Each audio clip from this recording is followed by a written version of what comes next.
Olá, estamos aqui em mais um Saber Direito da TV Justiça. O tema, hoje, execução provisória de pena. Meu nome é Pedro Paulo Guerra de Medeiros, sou advogado com atuação na área de direito criminal, sou conselheiro da OAB Goiás, diretor da Escola Superior de Advocacia e leciono em cursos preparatórios e universitários, tanto em graduação quanto em pós-graduação.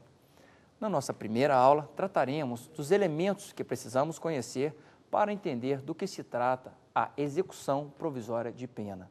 E na aula seguinte, a nossa segunda aula, falaremos do entendimento emanado do julgamento ocorrido no plenário do Supremo Tribunal Federal, ocasião em que aquele plenário levou para ser julgado pelo Pleno, em razão da pertinência temática, o assunto execução provisória de pena.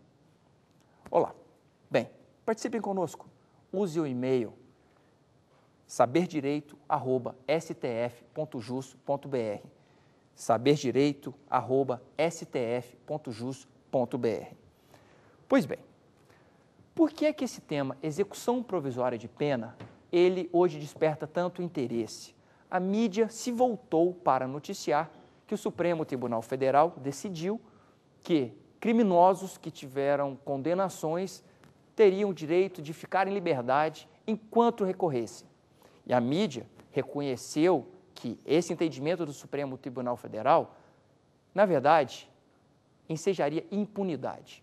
E a mídia divulgou isso, e várias pessoas acreditaram que isso era verdade, que o fato de a pessoa poder recorrer em liberdade, na verdade, era a mesma coisa que impunidade. Pelo que estudaremos que a execução provisória de pena e a possibilidade de se recorrer em liberdade ou não tem a ver com punidade ou impunidade. São elementos absolutamente distintos. Mas agora eu pergunto, e quando eu não quero começar a cumprir minha pena, eu sou obrigado? Eu disse agora há pouco, os recursos para os tribunais superiores não têm efeito suspensivo, mas eu disse que prevalece o meu direito fundamental, a inocência. Tudo bem? Tudo bem. Então, como é que fica essa ponderação? De acordo com o entendimento do Supremo Tribunal Federal. Vamos analisar como ele julgou esse assunto no habeas corpus 84078 e esperamos nos encontrar em outras oportunidades aqui no Saber Direito da TV Justiça. Muito grato pela atenção, fiquem com Deus. Olá, pessoal. Esse é o programa Saber Direito da TV Justiça. Meu nome é Léo Van Holt, sou consultor legislativo e advogado. E na aula de hoje falaremos sobre o direito fundamental à nacionalidade.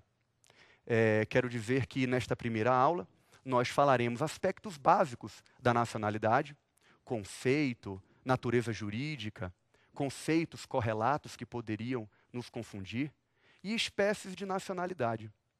Na verdade, nós vamos falar um pouco sobre esses aspectos básicos para que a gente possa acompanhar, tá, essas nossas 3 aulas sobre nacionalidade, sem que o aluno, sem que você que está em casa, fique com dúvidas sobre alguns termos jurídicos e alguns pressupostos que a gente precisa para poder ter um pleno entendimento desse assunto tão instigante, pessoal. Por quê?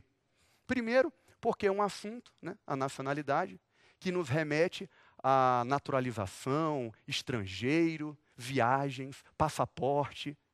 E, por outro lado, também é um tema muito relevante do ponto de vista jurídico, porque vai revelar a dimensão pessoal de um Estado.